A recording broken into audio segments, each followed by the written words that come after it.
Good afternoon student, कैसे हैं आप लोग? आई होप बहुत अच्छे होंगे, घर पे सुरक्षित होंगे।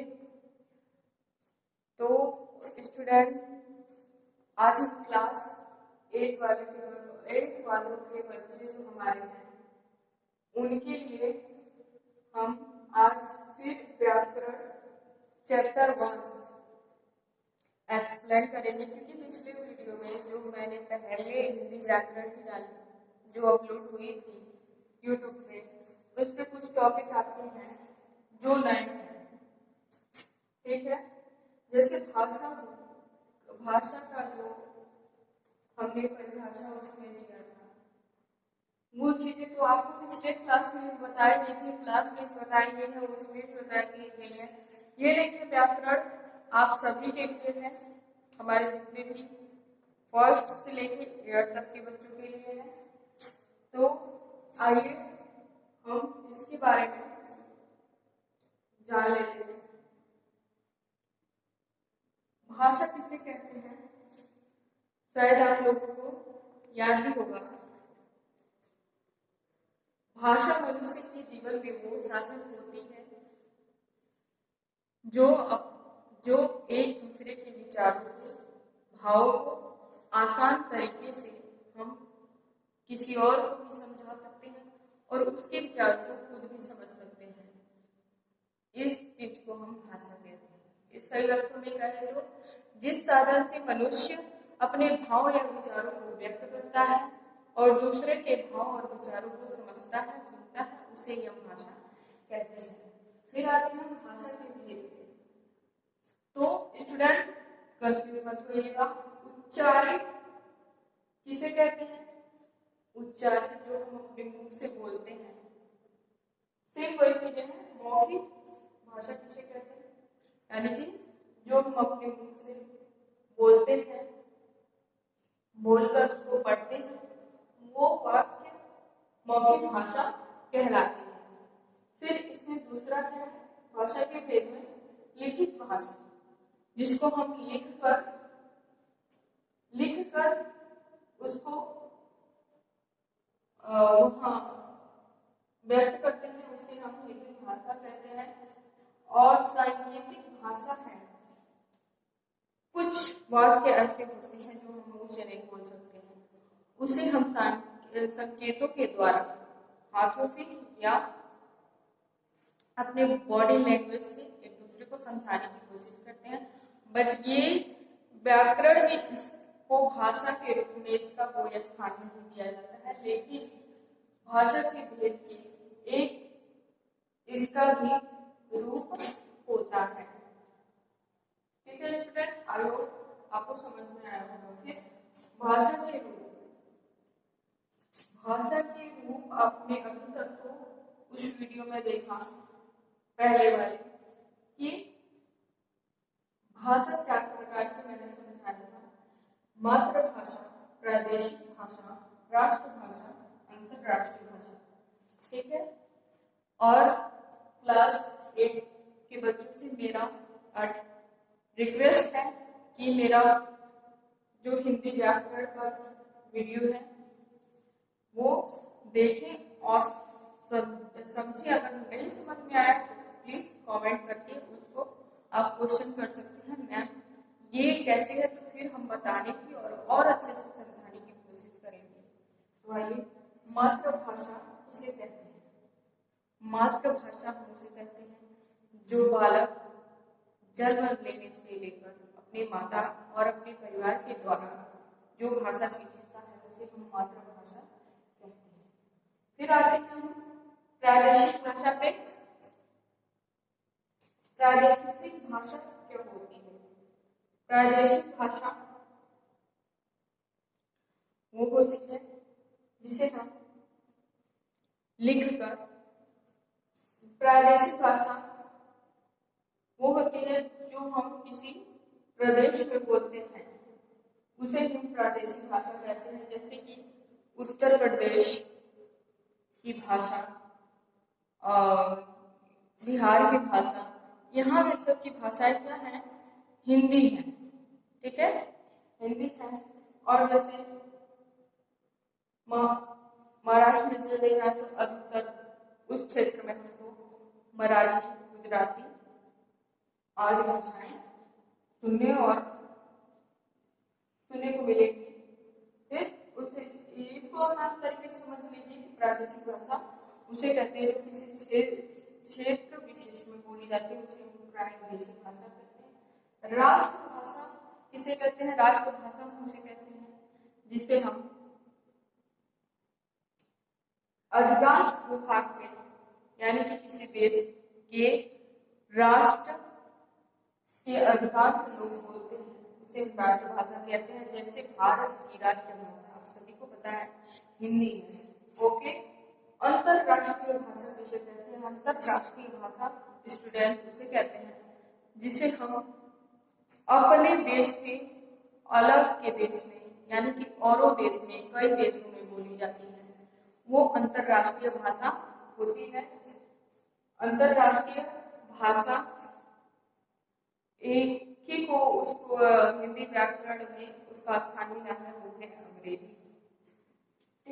ठीक है। और राज्य भाषा किसे कहते हैं? राज्य भाषा सबसे नया है, इसको ध्यान से समझिएगा।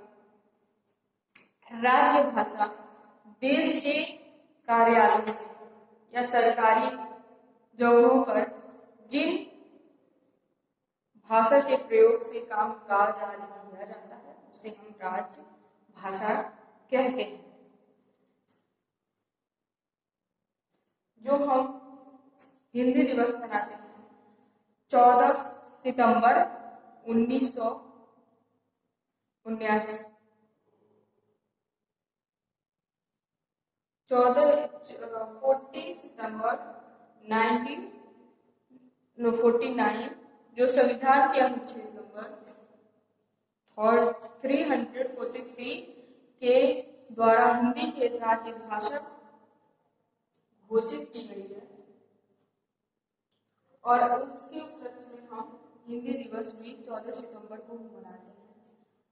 और इस तब से हिंदी राज्य भाषा के रूप में भारत में इसको सम्मान मिला है।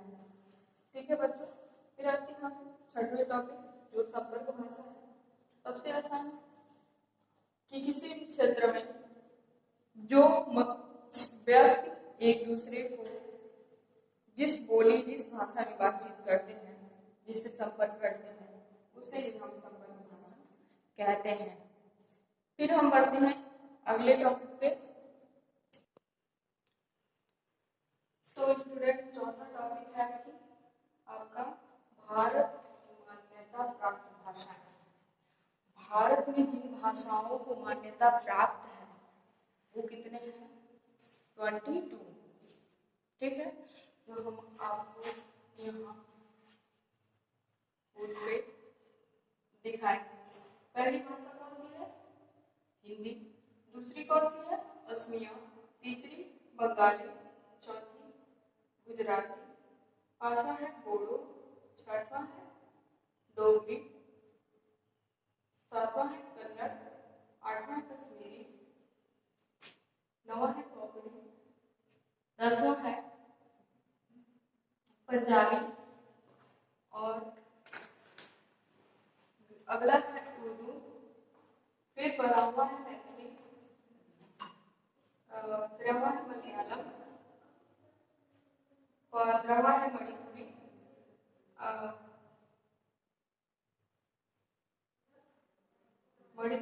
अगला है मराठी, नेपाली, उड़िया, संस्कृत, तमिल, तेलुगु, संथाली, सिंधी।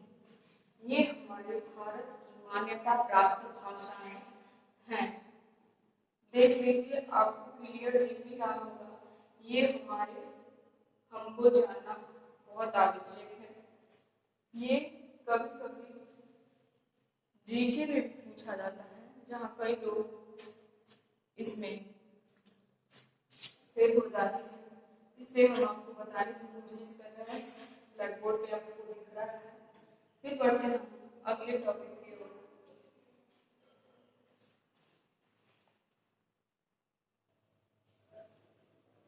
तो स्टूडेंट हम बढ़ते हैं अगले टॉपिक जो है भाषा और लिपि।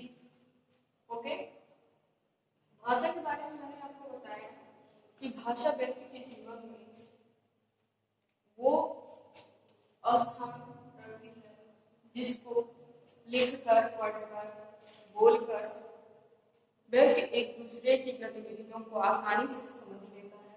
और लिपि वो होती है जो वाक्यों को ध्वनिबद्ध करती है। लिपि के बिना भाषा का कोई महत्व नहीं है। लिपि ही वाक्यों को ध्वनिबद्ध करती है।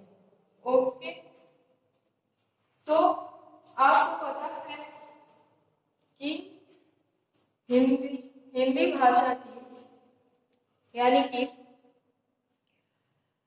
हिंदी और संस्कृत जो हमारी भाषाएं हैं उनकी लिपि का क्या नाम है? उनकी लिपि का नाम है देवनागरी लिपि से ही कई भाषाओं में हमारी हिंदी भाषा का प्रादुर्भाव हुआ है। ठीक है स्टूडेंट, फिर आते हैं हम कई तरह से, जैसे लिपियां हर भाषाओं की अलग अलग होती हैं। अलग अलग भाषाओं की अलग अलग लिपियां होती है, जैसे कि मराठी, नेपाली, इन सब भाषाओं की लिपि देवनागरी ही है। ओके स्टूडेंट, फिर बढ़ते हैं हम बोली की तरफ। तो हमने आपको पिछले वीडियो में ये समझाया हुआ है कि बोली का क्षेत्र जो होता है वो छोटा होता है और जो भाषा का क्षेत्र होता है वो काफी विस्तृत होता है। क्योंकि भाषा जैसे हिंदी भाषा है तो कई शहरों में, कई देशों में भी इसको सुनने को, देखने को मिलता है और कई देशों में तो हिंदी भाषा पढ़ाया भी जाता है। फिर आते हैं अगले टॉपिक पे जो है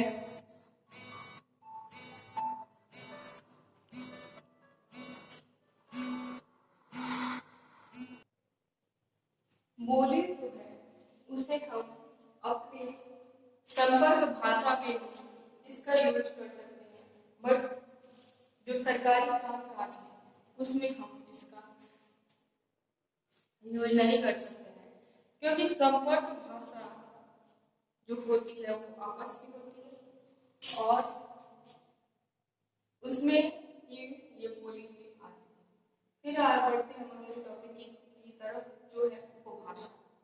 ये आपका नया है, उपभाषा के बारे में आपको नहीं बताया गया था, तो इसको हम समझने की कोशिश करते हैं।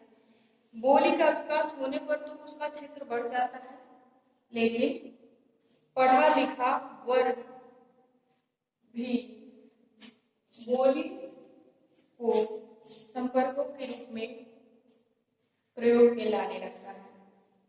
जैसे जिस क्षेत्र में जैसी भाषा रहेगी वहां हम जाते हैं, अगर पढ़े लिखे लोग भी जाते हैं तो वहाँ भूल भी जाते हैं, तो वहाँ लोग संपर्क भाषा का ही प्रयोग करते हैं। जैसे हिंदी हुआ, अगर हम उत्तर प्रदेश या बिहार के हुए तो अधिकतर सब लोग भोजपुरी का ही प्रयोग करते हैं, या तो अगर हम एमपी के हैं तो वहाँ मराठी या गुजराती ही हमारी बोली और संपर्क भाषा होती है।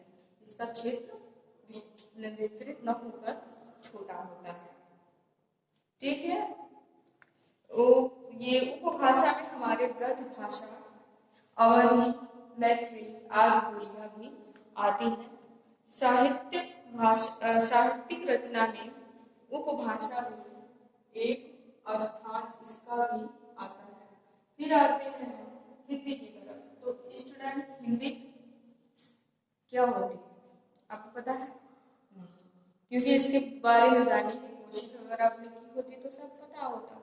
लेकिन हिंदी भाषा की उत्पत्ति किससे हुई थी? तो जो हमारे विदेशों के लोग आते थे, तो यहाँ पर सिंध नाम का एक सिंधु सभ्यता, अगर आप लोग पढ़ेंगे, अभी तो नहीं बताया जा रहा है, लेकिन एक जमाने में हिंदुस्तान का नाम था सिंधुस्तान, लेकिन कुछ विदेशियों ने, जो कि बोलते सौ को ह बोलते, तो हिंदी को हिंदी पहले थी सिंधी, ठीक, उसके बाद उन्होंने स की जगह ह का प्रयोग किया, फिर वहां से हिंदी हिंदी की इसका प्रादुर्भाव हुआ, उत्पत्ति हुई। हिंदी की उपभाषाएं, हिंदी की उपभाषाएं देख लीजिए, मैंने यहाँ पे राइट कर दिया है। पहला तो है पूर्वी हिंदी, जिसमें अवधी, बघेली और ये भाषाएं वहां पर बोली जाती है। पश्चिमी हिंदी जो है ब्रज भाषा, खड़ी बोली, हरियाणी, बुंदेली आदि वहां पर प्रयोग में लाई जाती है।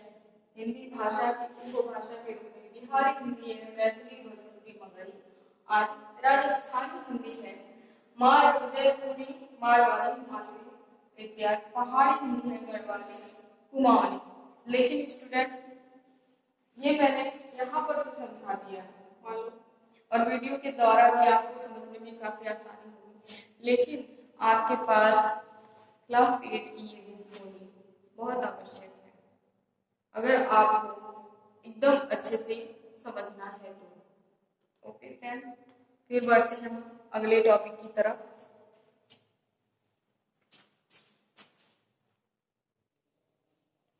तो स्टूडेंट, बढ़ते हैं हम अपने 10वें टॉपिक की तरफ, हिंदी भाषा की प्रमुख विशेषताएं। वही हम बताते हैं आपके बुक से कि हिंदी भाषा की कितनी विशेषताएं होती हैं। तो सबसे पहले तो हिंदी भाषा में जो बोला जाता है वही लिखा जाता है, ठीक है। दूसरा है संसार की लगभग सभी भाषाएं देवनागरी लिपि में लिखी जा सकती हैं। तीसरा है हिंदी का शब्द भंडार विशाल है, संस्कृत के साथ साथ इसने उर्दू, अरबी, फारसी, अंग्रेजी, पुर्तगाली आदि भाषाओं के हजारों शब्दों को आत्मसात कर दिया है। चौथा है हिंदी ज्ञान विज्ञान की शिक्षा में सक्षम है। पांचवा है हिंदी भारतवर्ष की राष्ट्रीय एकता का माध्यम रही है, ठीक है। इतना ही भाषा की प्रमुख विशेषताएं, 5 टॉपिक, अगर 5 लाइनें आप अच्छे से याद कर लेंगे तो आपके लिए बहुत है। फिर हिंदी की विशेष उपलब्धियां, यानी कि हिंदी भाषा या हिंदी भाषी लोगों के लिए इसकी विशेष उपलब्धियां कौन कौन सी हैं। तो आइए स्टूडेंट, हम इसको बताए सकते हैं। हिंदी फिजी देश की राज्य भाषा है, ये बहुत बड़ी बात है कि हिंदी फिजी देश की राज्य भाषा है। जो वहाँ सरकारी काम काज आदि होते हैं उसको ये हिंदी भाषा में होती है। दूसरा है Hindi Mauritius, Trinidad, Tobago, Suriname, Malaysia आदि देशों में भी हिंदी बोली जाती है। तीसरा है संपूर्ण विश्व में हिंदी भाषा में ही सबसे अधिक फिल्में बनाई गई हैं। चौथा है भारत में टीवी चैनलों पर समाचार, विज्ञापन और अन्य कार्यक्रम आदि हिंदी भाषा में अधिक प्रसारित होते हैं। पांचवा है भारत में सर्वाधिक पत्र पत्रिकाओं के पाठक हिंदी भाषा के हैं। छठवां है डॉक्टर जयंती नौटियाल ने 20 वर्षों तक देशी एवं विदेशी भाषाओं के आंकड़ों का अध्ययन करके यह सिद्ध कर दिया है कि हिंदी का शब्द भंडार 1 करोड़ शब्दों से भी अधिक है। तो स्टूडेंट, इतना तो आपको समझ में आ गया होगा, क्योंकि ये मैंने पढ़ के जो आपके बुक में है बताया। फिर हिंदी की और भी उपलब्धियां हैं, लेकिन आपके जो 8 क्लास बच्चे हैं इतना ही है। फिर आते हैं भाषा के अंग। भाषा के अंग कितने प्रकार के होते हैं? 4 प्रकार के, 4 नहीं 5 होते हैं। लास्ट वाला है लिपि। ध्वनि के बारे में मैंने आप लोगों को नहीं बताया था पिछले वीडियो में, लेकिन इसमें बताते हैं। ध्वनि भाषा का मूल अंग है जो शब्दों को भाषा के प्रयुक्त होने पर ध्वनि वर्णों और शब्दों का ज्ञान करवाकर भाषा का रूप ले लेती है। सिर्फ भाषा के बिना ही किसी भी शब्दों को हम ध्वनिबद्ध वाक्यों में परिवर्तित नहीं कर सकते, उसमें हम ध्वनि का प्रयोग करते हैं। फिर आते हैं